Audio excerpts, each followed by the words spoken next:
Thing aside, anybody has any person with disability as a friend or in their family? You want to tell us who it is and what?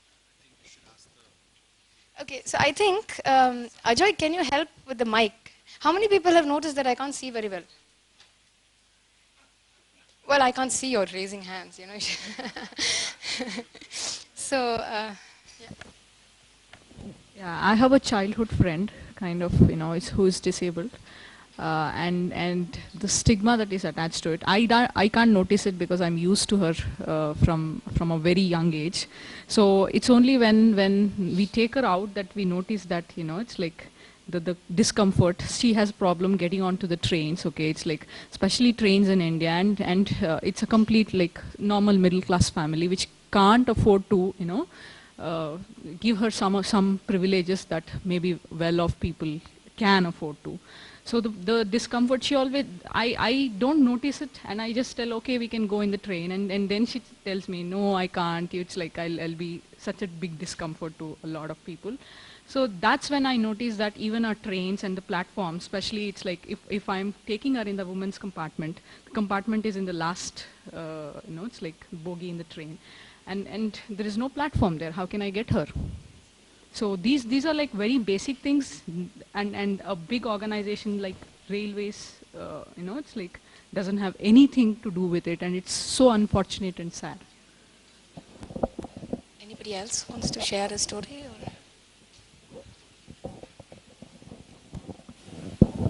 Uh, I have a colleague who is disabled, uh, but I would like to share something else. He was the most active reporter on the team, and on any given day he would log 50-60 kilometers a day. Like he would be traveling that much, and the most enthusiastic, ready to go anywhere, anytime, very bright.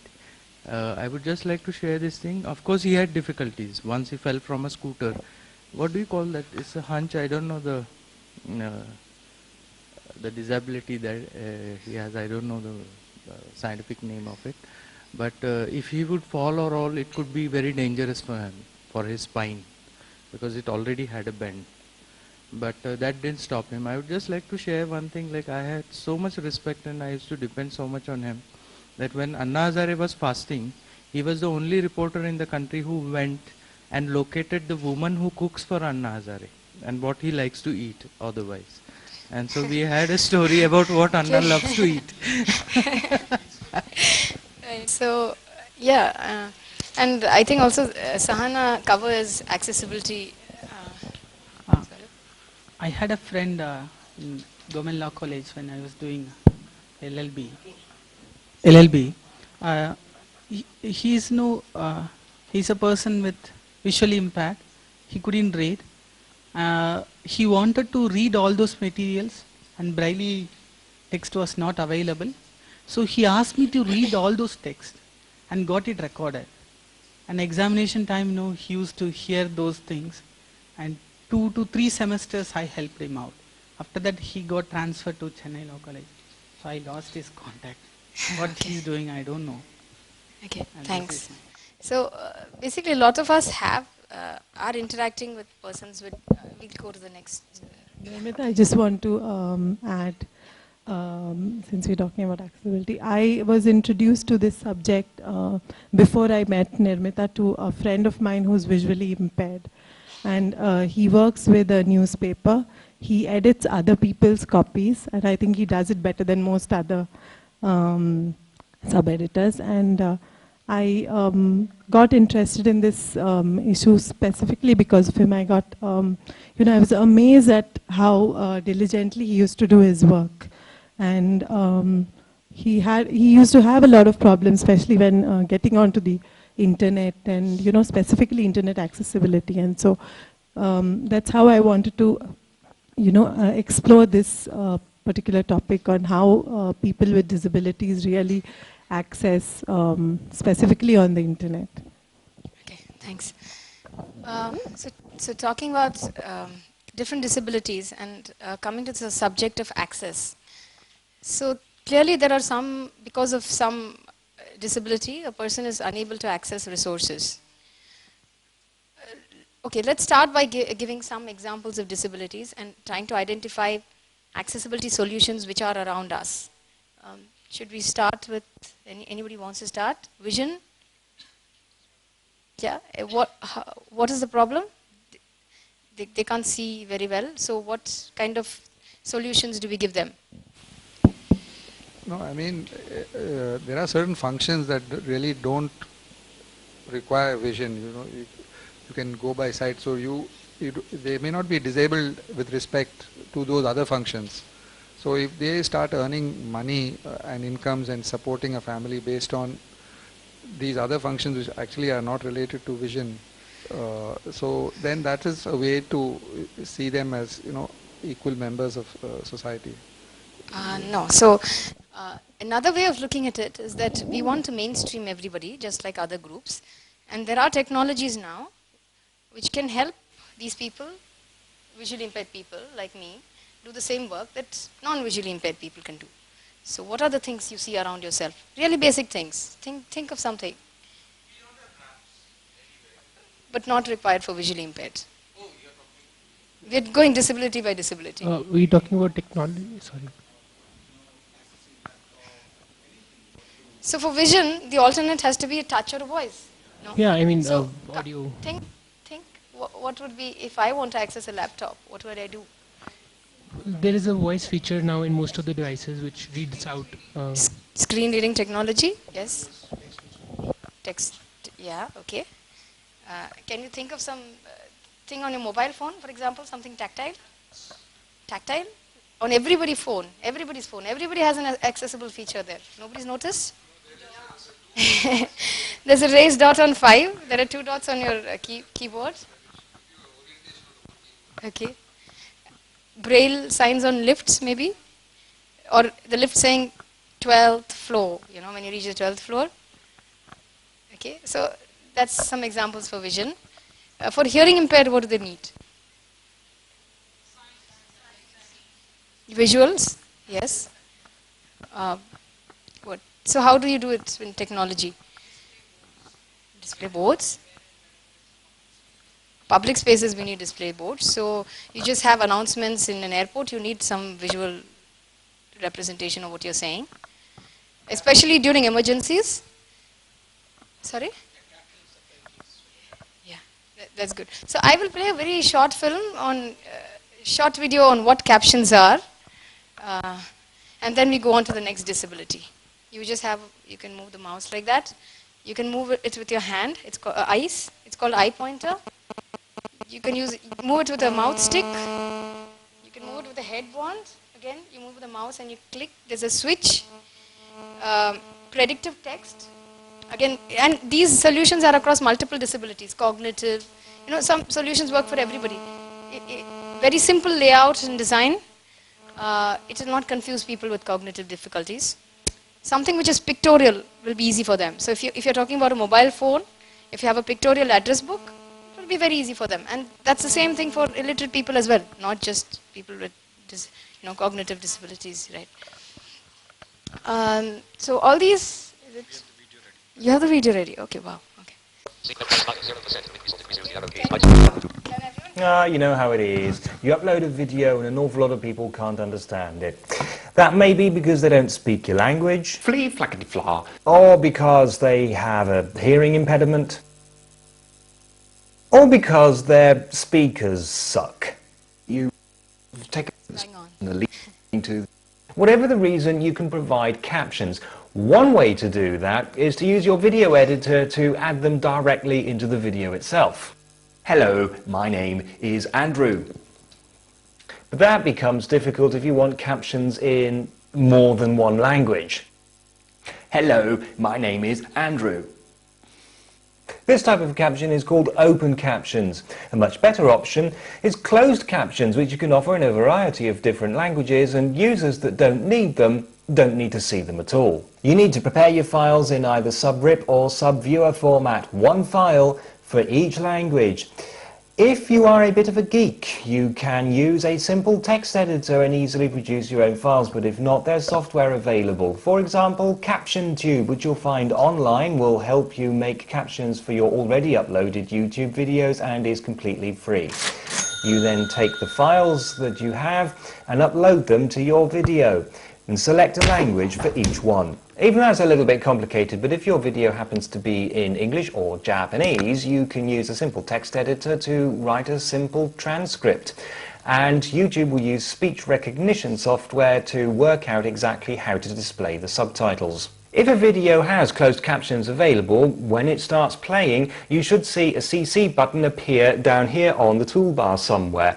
Activate it and you'll switch on subtitles. If you need to select a different language, simply mouse over that button again and a menu will pop up. If the uploader hasn't provided captions in your own language, then you may be able to use Google Translate to translate the captions into a language that you understand. On some websites you may see the old embeddable player. Start the video playing and then mouse over this button to find the CC button.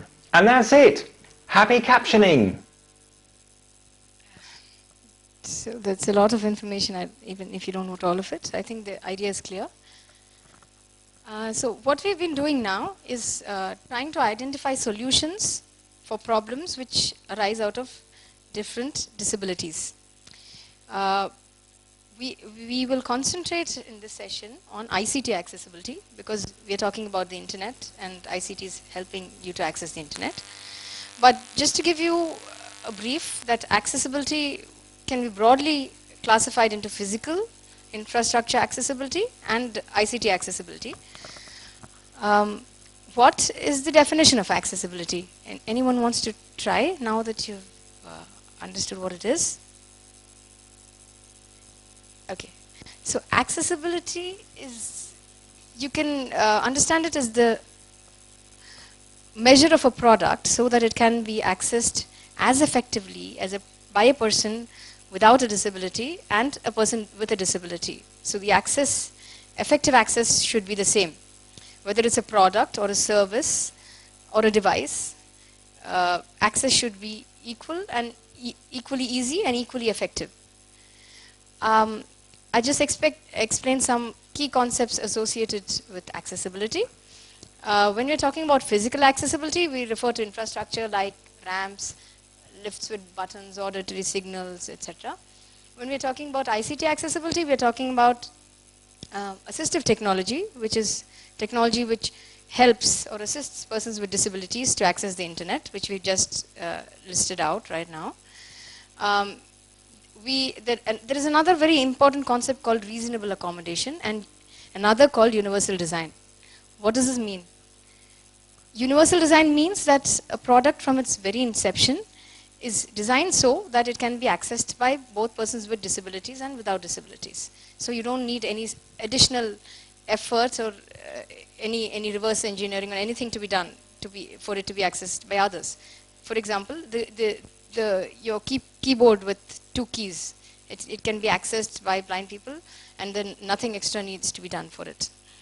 There is a concept of reasonable accommodation, which means that in some cases this is not done or it cannot be done.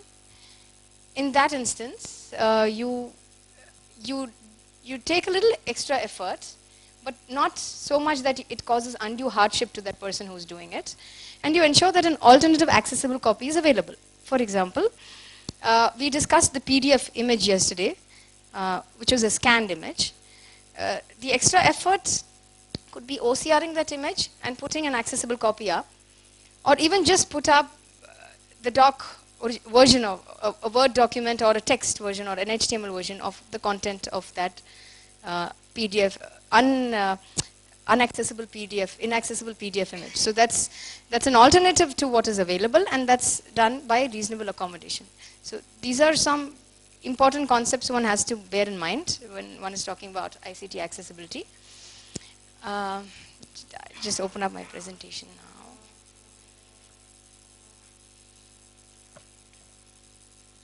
I need this. Wow. Standards yesterday, and just like other things, accessibility also has some standards.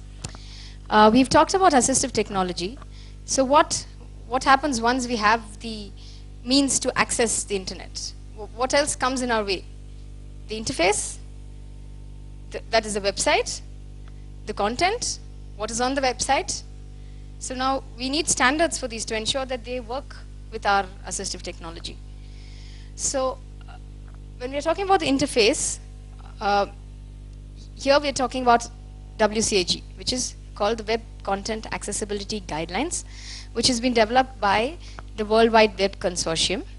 It's an open standard, and one question which one always thinks is there are so many disabilities and everybody requires different, everybody has different requirements. So how do I make my website accessible?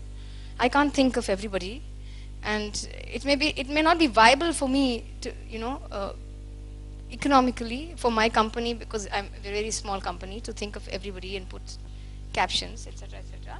So what do I do? So if you adhere to these guidelines, 2.0, WCAG 2.0, and they have different levels, A, AA, AAA, different levels of compliance. So even if you subscribe to the minimum level of compliance of these guidelines, you can be sure that your website will be accessible to some degree to every person with a disability, whether they're accessing it directly or with the help of some assistive technology. So the guidelines are technical. So if you're a web developer, you should definitely go through them. But otherwise, there are some really simple principles which are there in the guidelines, such as if you have an image, you have to describe what the image is.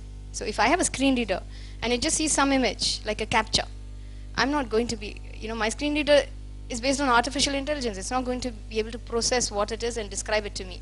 So always wherever, and it's called an alt tag, alternative, description for every image. Another very important criteria, always mark up your documents. So you're not just putting bold and highlighting or capital, but you have heading levels. And why is it useful? Because if I have to navigate down arrow by down arrow through an entire web page, actually you should try doing this, and I'm going to ask you to find some information. It's going to take you ages. So if you have heading levels, your screen reader can directly jump from one heading to the other. So you have a list of headings which comes up, and you know exactly what you want, where you want to go. So these are the kind of criteria which are there in the guidelines, and they are simple to follow. If you design your website right from the beginning to be WCAG compliant, it's not much more expensive, which is what is usually a worry for people. Maybe 2% more, but if you have to do it again, it's almost like redoing the website. So it's good to do that right up front. Another standard is DAISY. DAISY is a standard for digital books. So traditionally, how did blind people or visually impaired people read books? Braille versions. How big is a Braille book?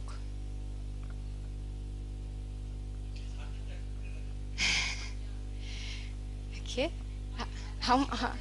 Okay, if it's a 50-page book, how much would it weigh?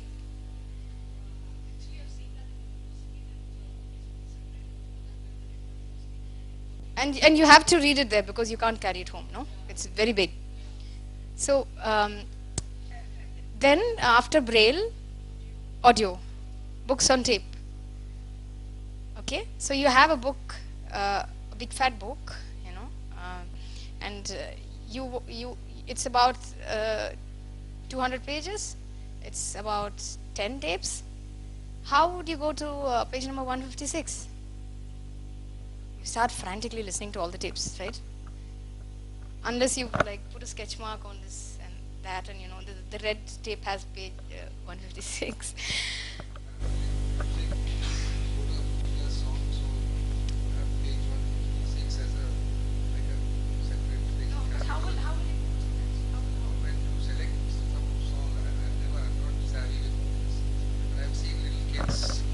Using these devices, and there be hundreds and thousands of songs, and they choose the song which may Songs is different. We're talking about books.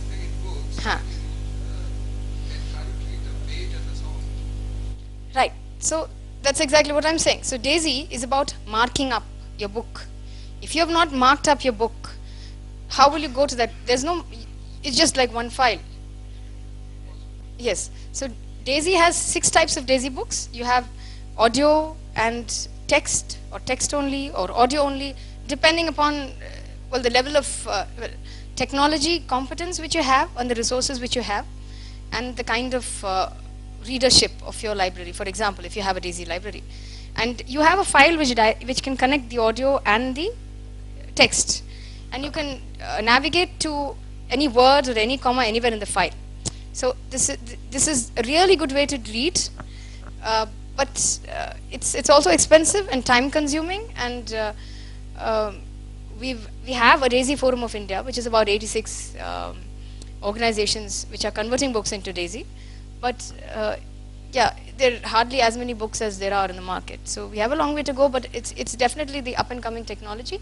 But if you cannot afford any of this, you just have something in HTML, you just have something in text, it works, because at least it's readable. You have EPUB. DAISY is nothing but XML, well marked up XML, but you have to have a DAISY player, and you have to have DAISY tools to create it. You have open source versions of that available if you're, ready to work on that. But in case you aren't and you're lazy or you don't want to do it, just HTML will work, I think.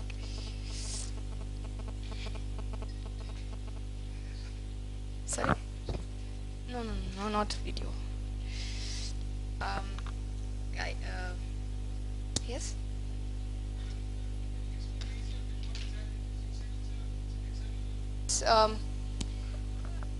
A proprietary software is more advanced than open source technologies.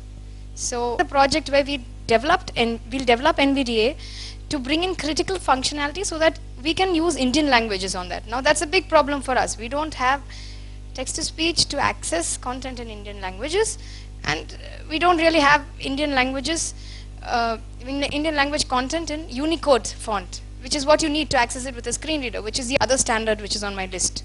If something is in Unicode font, any assistive technology can, the screen reader can understand it. If it's in some fancy font, it's absolutely useless. So what's our problem with this project is that it's a complex software, so it's taking a lot of time to develop.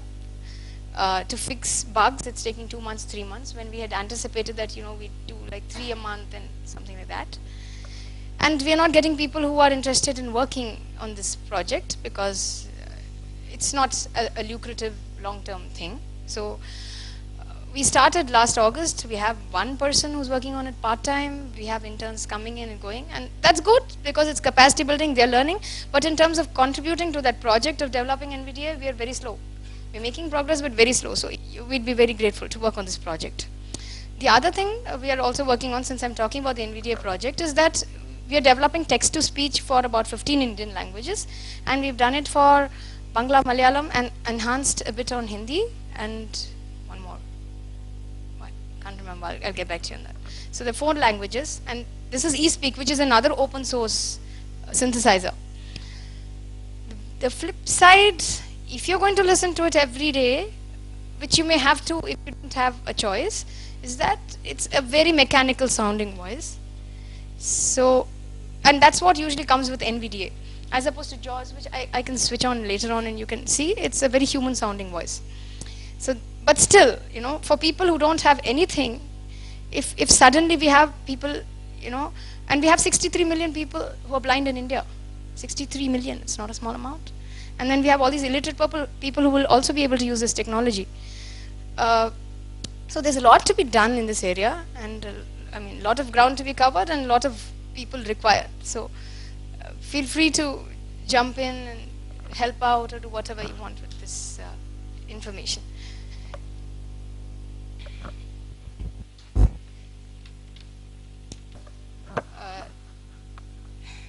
Things you're using. Just look at this page. How did email start?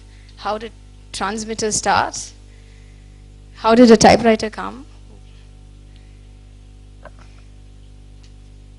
Shall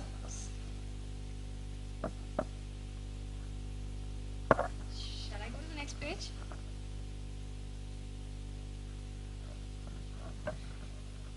So some of the most basic technologies which we are using today started because of accessibility reasons, including email.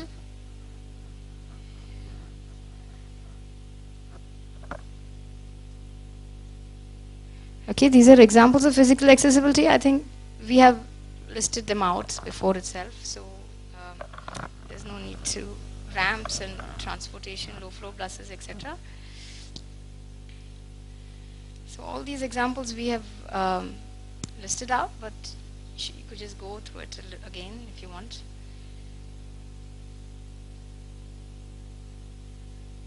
This is done.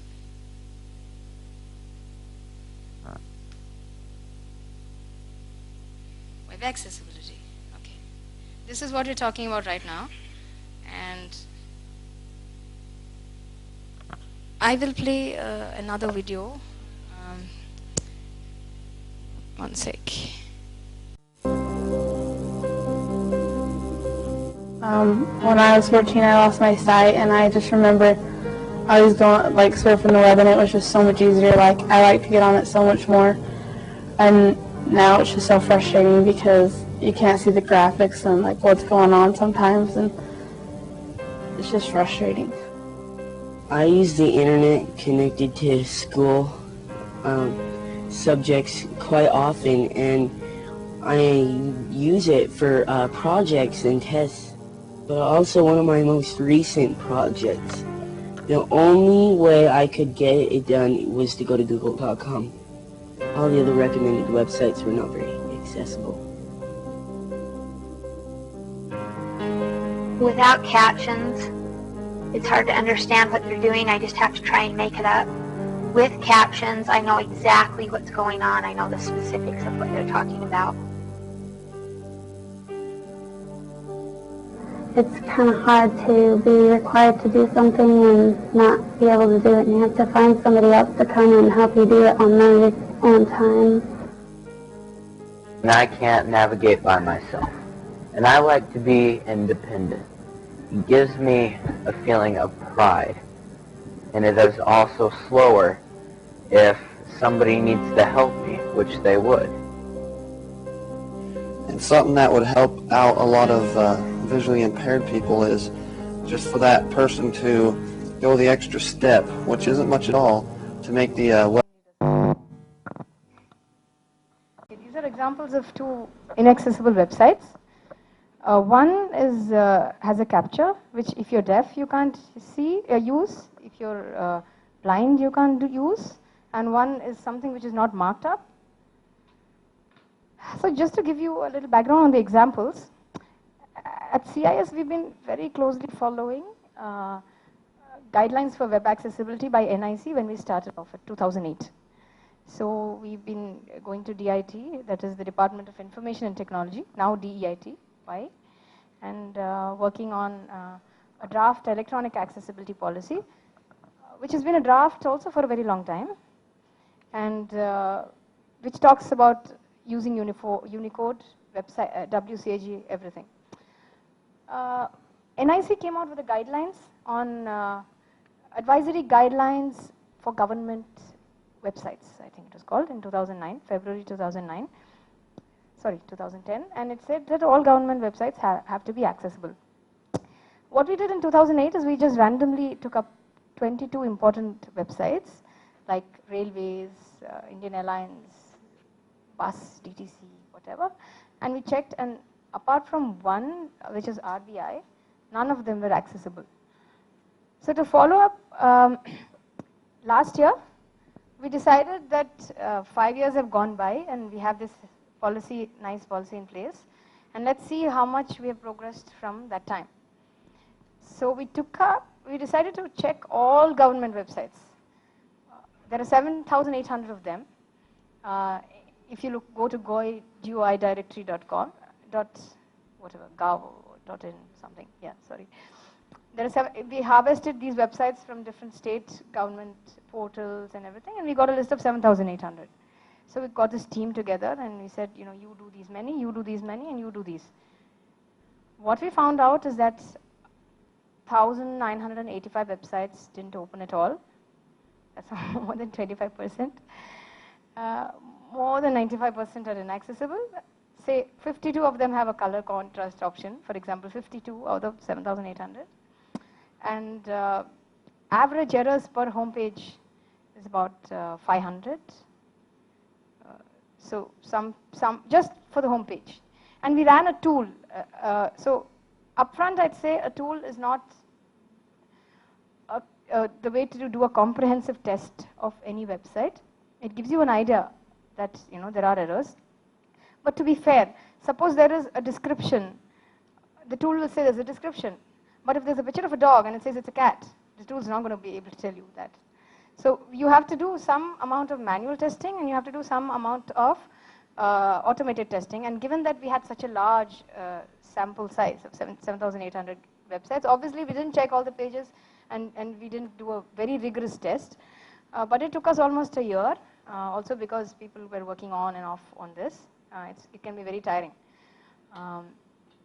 And we found out that most of these websites are inaccessible, and we sent this report to all state governments, and we sent it to all departments in the center, and now we are giving it to everybody we see, including you all. I think Ajay is going to be giving the reports.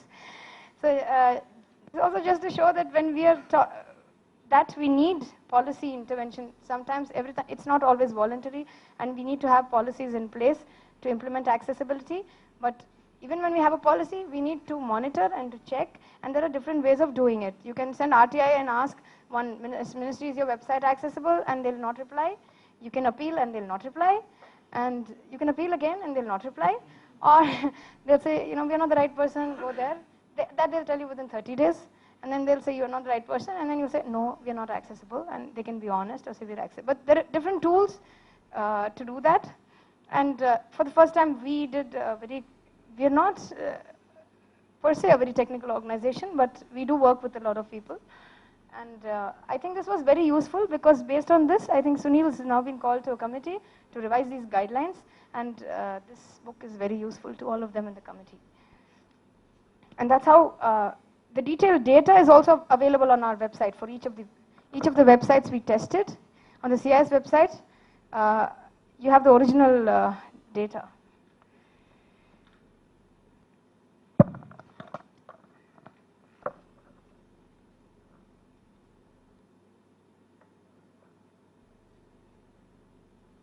Mobile accessibility and web accessibility, W3C has a wing called Web Access Initiative, WAI, and they're the ones who are responsible for the W3C guidelines, and they've come out with mobile best practices. And I'm just going to flip through some slides which will tell you that some of your very basic features in your mobile phones are actually very important accessibility options for persons with different disabilities.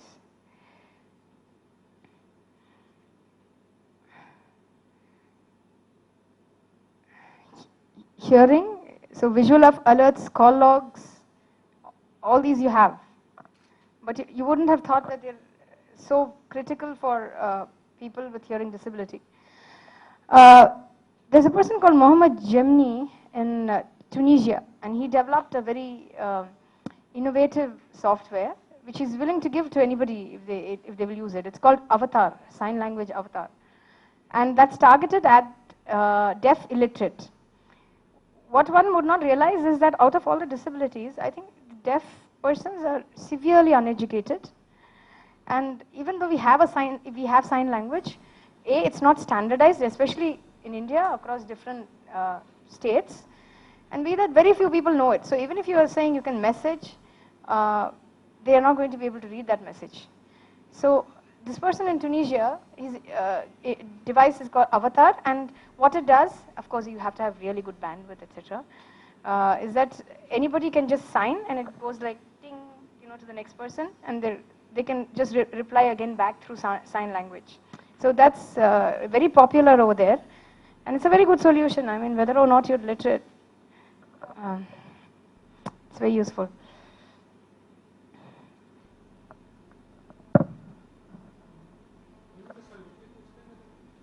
Avatar? Either you have different symbols and you can create a sign, or you can also just sign and that will get transmit it as an avatar to the other person. So other person gets like some fido-dido kind of thing doing it's image. Yeah, like that. But if it goes up and down really fast, you can't say it's an image. You know, it's like some. I think it's a Raku Raku phone, if I'm not mistaken. So Raku Raku phone is a phone devised by NTT Docomo after they figured out that, you know, the market is saturated in Japan, and what do we do to ensure that we are far ahead of the other people. So they did a survey and they found out that most of the people who were not using phones and on the internet were people either who were really old or illiterate or disabled. So they came out with this whole line of accessible feature phones and accessibility services like libraries and downloadable books and everything. And you know, I just and they captured 60% of the market share. In 3 years, they sold 15 million handsets. What I discovered a month ago is when I got this new dongle, Tata Docomo dongle in India, is that even their, see, even this is so high contrast. And that's probably because Tata partnered with NTT Docomo, I don't know.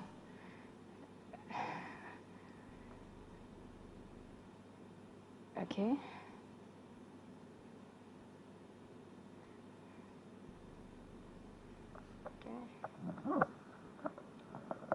So these are the options for dexterity, and again, using a lot of them are mainstream features. You don't really require any.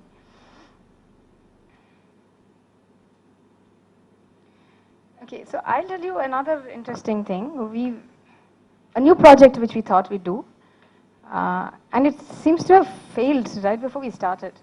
Because what we thought was that we should have an Android phone with a numeric keypad, and then we'll have an app and it'll download books from all accessible apps, because all apps are not accessible for persons with screen readers. And then we can just download books from libraries and online bookstores like you have a Kindle app.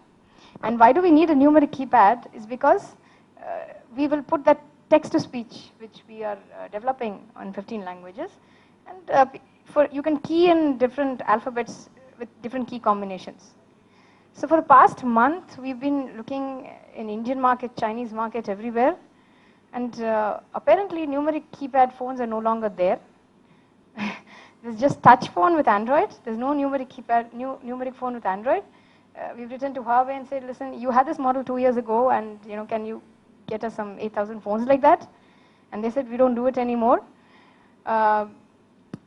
It's just gone, and it's all touch everywhere, just because people in America are very happy, blind people in America are very happy with iPhones. So we don't have numeric keypad Android-based phones. So just an example of small little things which are happening and we don't realize it, but you know, it's actually going backwards in accessibility. And a whole lot of people are really, blind people are really worried about this new phenomenon of no options with numeric keypads, because they still prefer touch. Touching their keypad, because if I'm on an iPhone and I just touch the screen, I have to wait for feedback from that screen to tell me what I'm pressing. And that's not the case with, you know, buttons. I know exactly what I'm pressing, so if I'm standing out and it's really loud and some marriage is happening and I can't hear a thing, I still know I'm calling the police.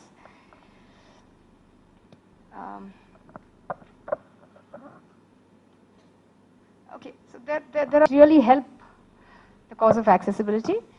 One is relay service, of course. I think most of you would have heard of it. Anybody wants to try? I'm just talking and I'm just scared when you know, you're not paying attention. Anyone wants to try what relay service is? Yes, from where? Somebody said yes. You.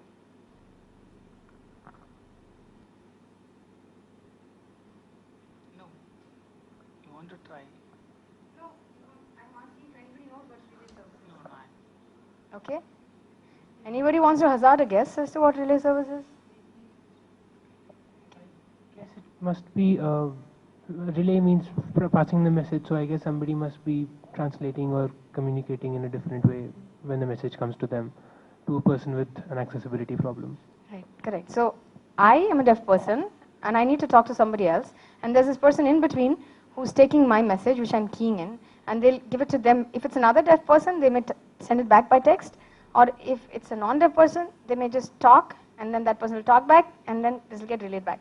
So you have relay service in many countries, not yet in India.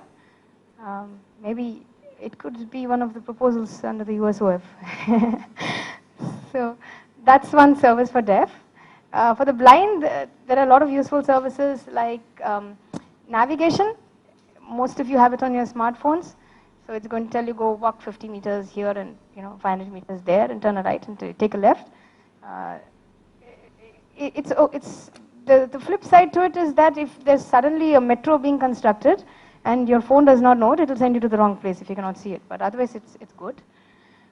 Then you have books. Lots of books you can download from libraries. You have Daisy books you can download from online libraries like Bookshare. And you can purchase it off others like Caliber, and there are lots of them. So there are all these services which are available. What are other some of the big companies doing? AT&T is doing a lot.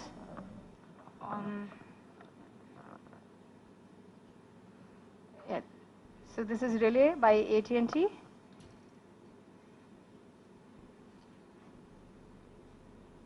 Okay, this is navigation. We've covered that.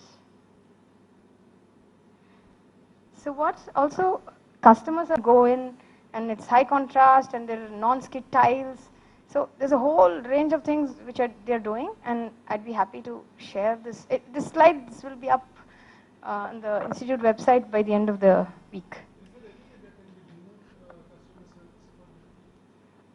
Remote customer care. Can you explain?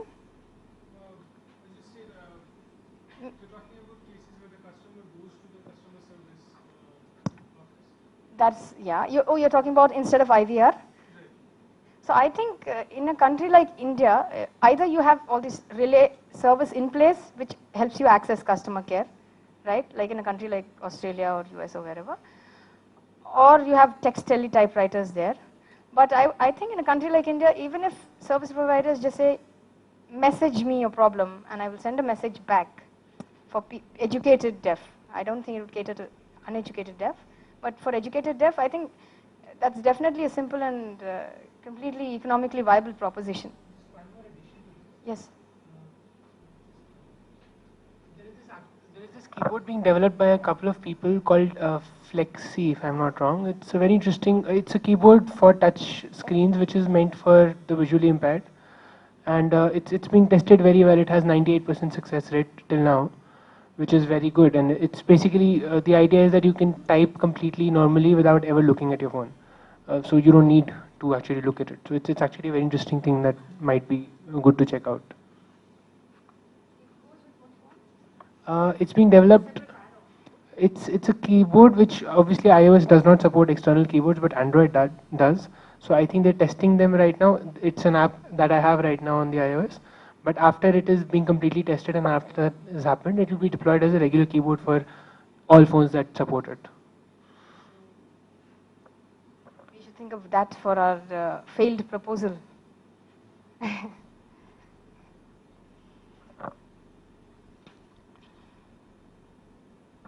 Already talked about. This is how it looks. We leave talking about the technology.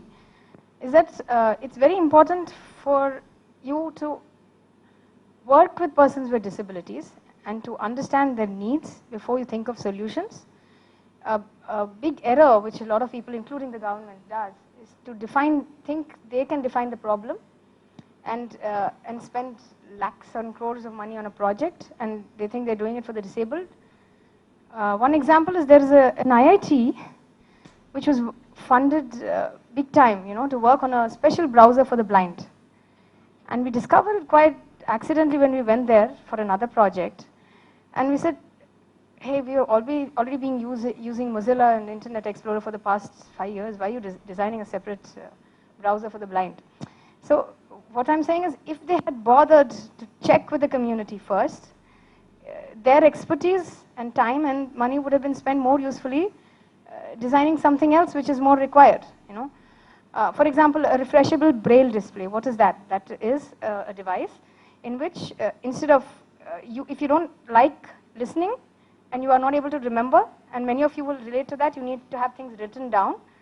So a blind person can have a braille display and the dots will keep coming up and down, and they're literally reading. That device costs 50,000 in India, just one device. So I mean, they could have been working on bringing down that price. And this is just an example, but I think it's a very critical point to work with the community and understand their needs rather than defining the needs yourself.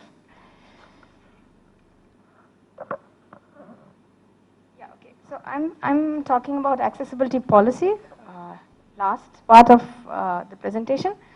Why I'm talking about it is that even though there's a business case, clearly nobody's doing it.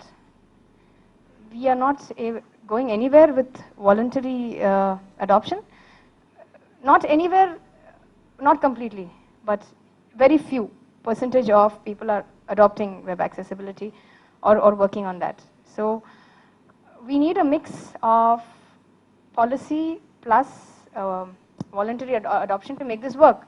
So we go and talk to somebody and they're very sympathetic and yes, we are going to work on it. 2 days later, it's gone. So you can't be badgering people all the time. And for the government, clearly there has to be a policy in place, and then they will, with a lot of nudging and a lot of monitoring and badgering, they will, and of course, very often the departments themselves are keen to do it, but they don't have the expertise. That's a sad fact. You have a policy, but you don't have anybody who knows how to implement it. For example, we submitted a note on broadcasting accessibility, and yeah, they're interested in it, but there's nobody on Doordarshan who can implement it. They don't know what it's about. So, you know, we have to build capacity, and just talking about policy is not enough, but we have to start with a policy as well, because unless there's a policy, there won't be a need to build capacity. So it's like a chicken and egg thing.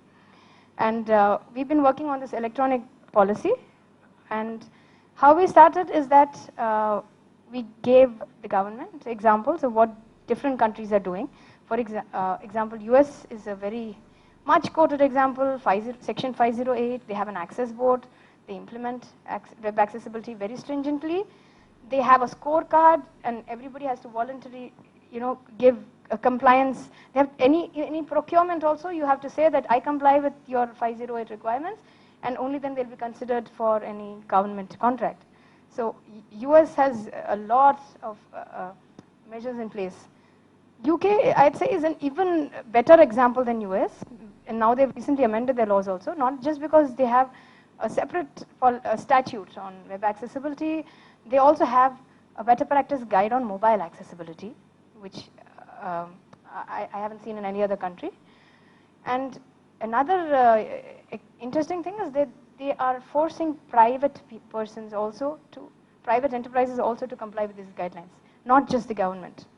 So then you find different kinds of initiatives in different countries. So like Australia, Canada and all, their policy is restricted to websites.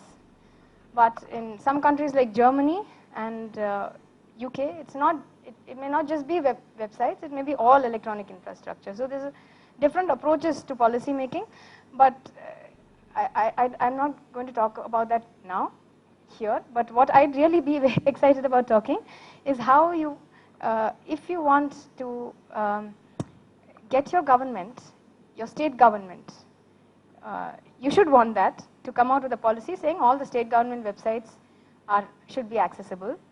How would you go about it? Anyone wants to try? If you're asking your state government that they should come out with a notification or a policy that all government websites should be accessible, what's your plan?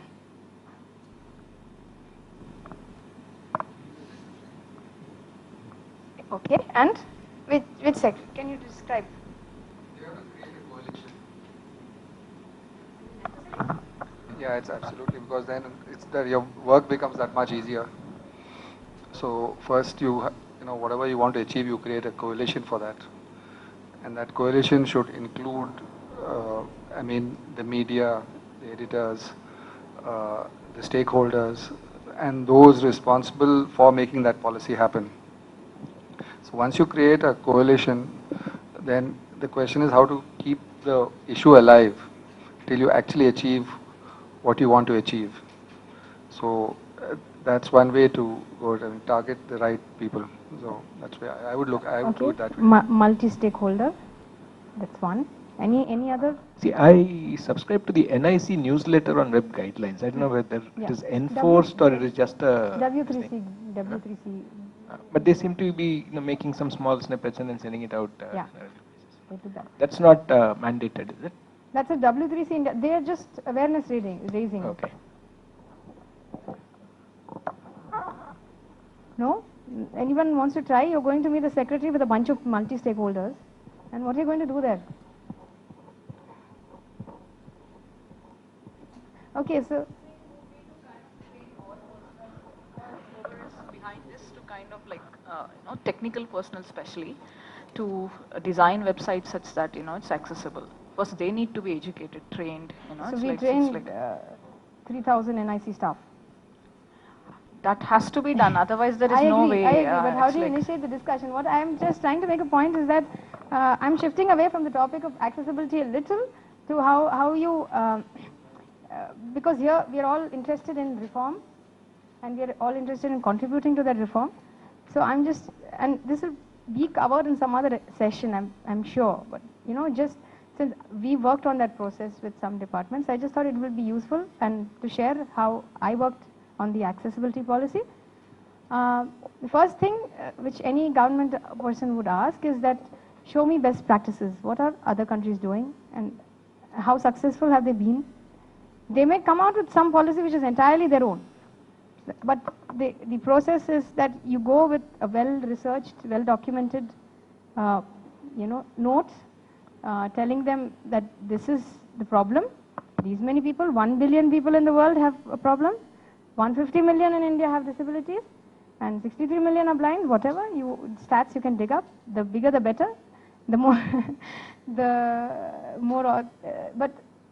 correct stats. And then that's why you need to do, and you have an obligation. India has an obligation, and I think I missed that part, is that we have signed the Convention on Rights of Persons with Disabilities, which means that we have to make information and communication technologies, internet, new media accessible. We are obliged to under that. We are obliged to enact laws to give effect to the treaty. So a government has an obligation, and then prepare whatever is the body you're approaching, either if it's directly the department, we should tell them that, you have to come out with guidelines and these are the guidelines and what we need for this state and this language. One example of this is Madhya Pradesh. Government, they brought out a circular in Hindi and they said that they would have all their government websites should be accessible as per WCAG 2.0 and content should be in Unicode format. So I think that's really one big step for any state government. They're not yet. They just came out with the policy. They're not yet compliant. So that will take time, but you have to have a policy first. No, then is the capacity building, then awareness raising with the other department. You go to one department and I'll give you an example. You're talking about education. You go to MHRD and they say, "Arey disability wala, you go MSJ mein jao na, idhar nahi hai." But education is their domain. So to even get departments to talk to each other and work together, that will take time. But I'm just talking about the policy process. Then we do have to have capacity building and we do have to have monitoring like we did with that survey. So I guess that's mostly what I wanted to say about policy making. And if anybody has any questions, with that I'm going to conclude my talking. If anybody wants to share thoughts, has questions, ideas, wants to start working on NVDA, please. Is it possible to also kind of create a more, kind of using a pressure group tactics by organizing various organizations working with disabled people or organizations of disabled people themselves and creating a larger network of actual users who would be benefiting from this particular policy change? Yeah. I know So that's a lot of mobilization work, but still, is that a no, it's is that a already possible done. path? We have very advanced networks of disability organizations working on different groups. So we have already the coalitions you're speaking of, working on different issues, working on the rights of persons with disabilities bill. We have this coalition which is intervening on any policy on behalf of accessibility. So if it's an emergency number response system getting discussed in track, you go there and you say that for persons with disabilities also emergency response is important.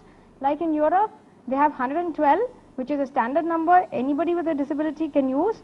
Like that in India, you have to have an easy number which doesn't stay and which person's disability can use. So we have a group which is intervening in every sector A of pure disability or B of any mainstream policy where a need for accessibility is there.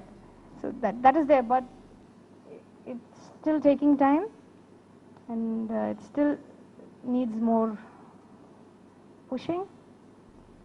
And sometimes despite your best pushing efforts, what is happening with the electronic policy? There was a draft 2 years ago and then it went for, I was on the drafting committee, you got comments from all ministries, and there was sometimes even nothing related to accessibility in there. One ministry saying you have to give employment 3%.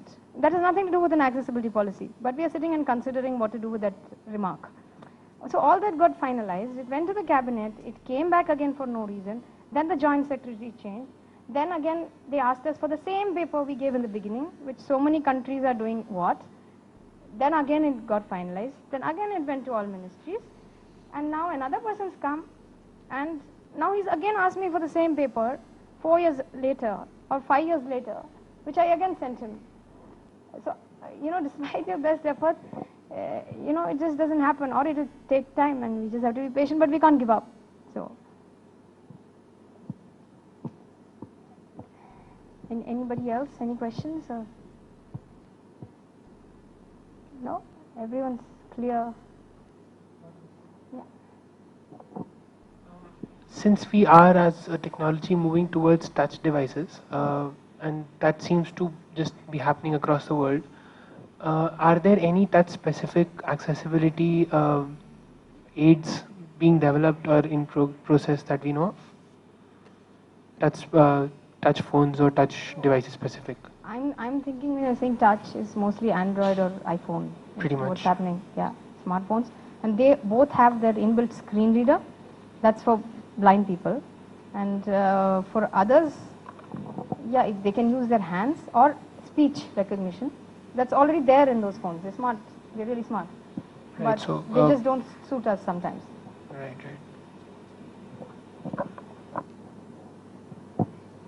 So I think if... Yeah.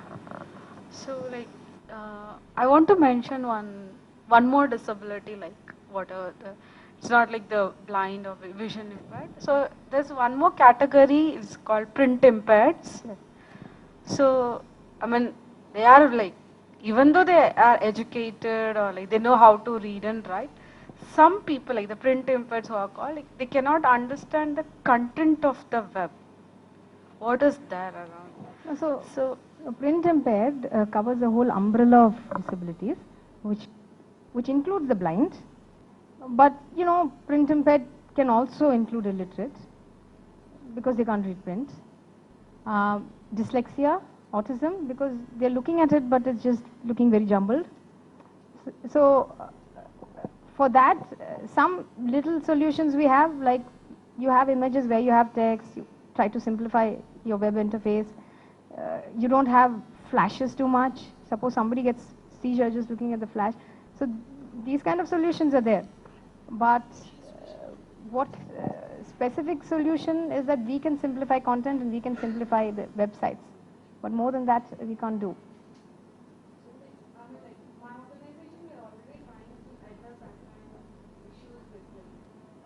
If you can give me a specific example, that would be helpful.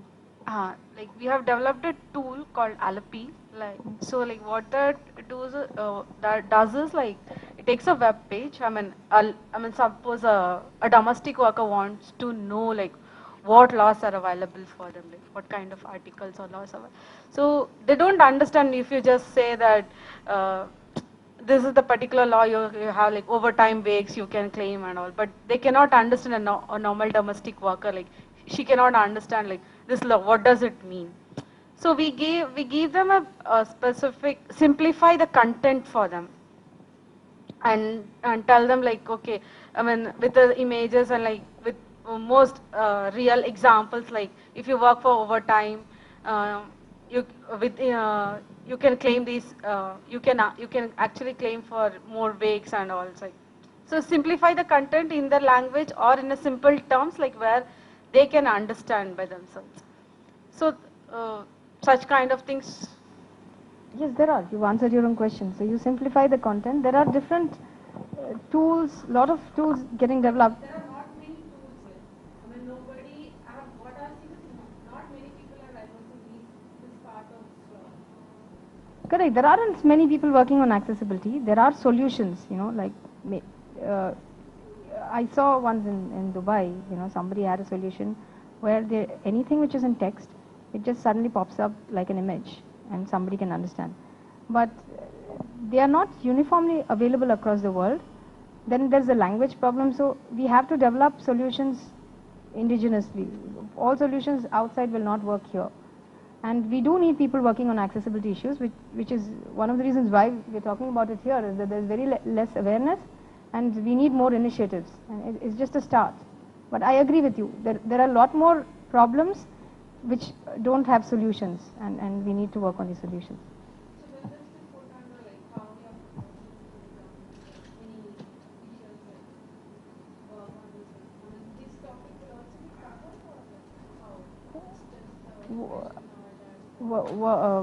For example, what? The government policy is separate, but policy will talk about giving assistive technology, providing aids, working on R&D.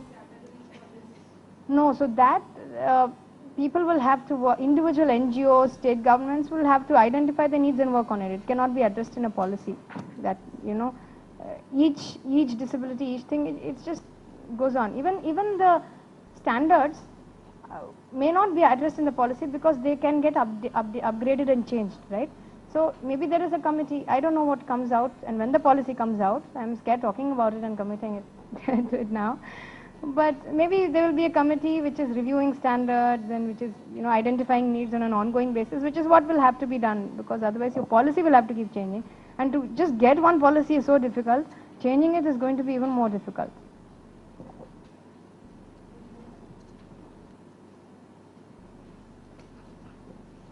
The policy you said will take time, but the simple thing of, since you've given them the report about all these websites, can't they at least start correcting, all these government websites that don't work? At least has work begun in that sphere? They should, and I think since Sunil is there, can you talk about what your committee is doing on the website guidelines?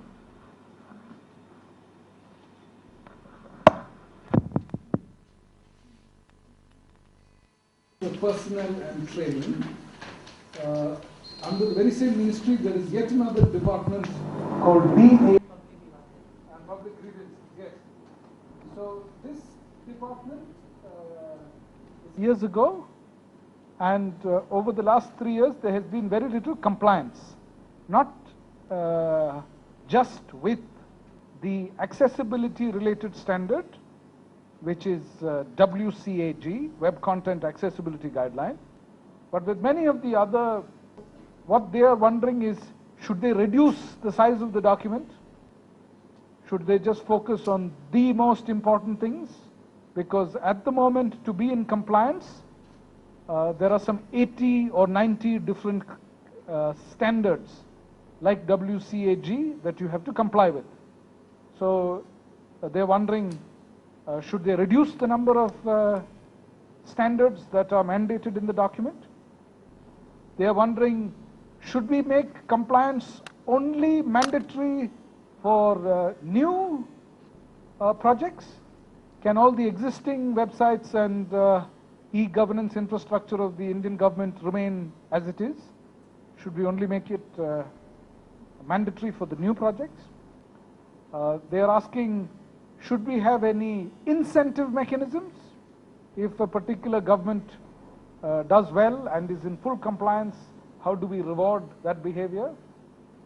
They are asking, should we give the policy more teeth? Should there be some punitive measures? Should people be fined personally, institutionally? Should budgets be reduced in case they do not comply with the standard? They are wondering whether some infrastructure can be put into place to automatically check websites. So one of the requirements is that the website should be updated on a regular basis. This can be easily done. We can write a little piece of software that pulls down the homepage of all the 7,000 government websites, and we can check whether there has been any update since yesterday or since last week. So there's a whole range of questions. They are very concerned that there is very little compliance, but unfortunately DARPG or DAPRG, DARPG, they're not part of the command and control, and therefore other ministries and departments don't necessarily have to listen to them. The policy will become really mandatory only when it's law. So this is the soft approach, trying to convince people through best practice, convince people through capacity building to be in compliance with globally accepted standards. But whether this will work and whether the second iteration with a reduced list of criteria, with some punitive measures, with some incentive mechanisms, whether this will all happen as planned, we don't know. But as a research organization, CIS is contributing to the redrafting. One specific thing that we hope to do is run a survey, and we want to ask the government webmasters where the challenges are and why they are not able to comply. We want to ask the vendors. Some of these websites are not made by NIC, some of them are made by TCS and some other big companies, CMS. So we want to ask them, has there been an issue with complying to the standards, and how should the standards be fixed? Then we also want to survey the general public and find out what challenges, what issues they have when they browse the 7,000 government websites. So this survey, NIC said they will give it to us as a small contract, but they still haven't gotten back. But if they do, and since it's an official survey of NIC, it will be an interesting survey to run and to find out some more details on why our websites do not comply to global standards. So that is an update from the committee that we are serving on now.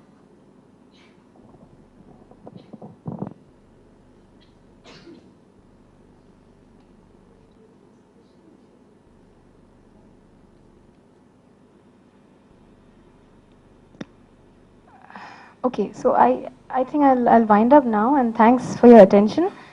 If there are any questions or any information you need, I'm here all the time. So just catch hold of me whenever you see me and ask. Is that okay? Okay, thanks. Lunchtime.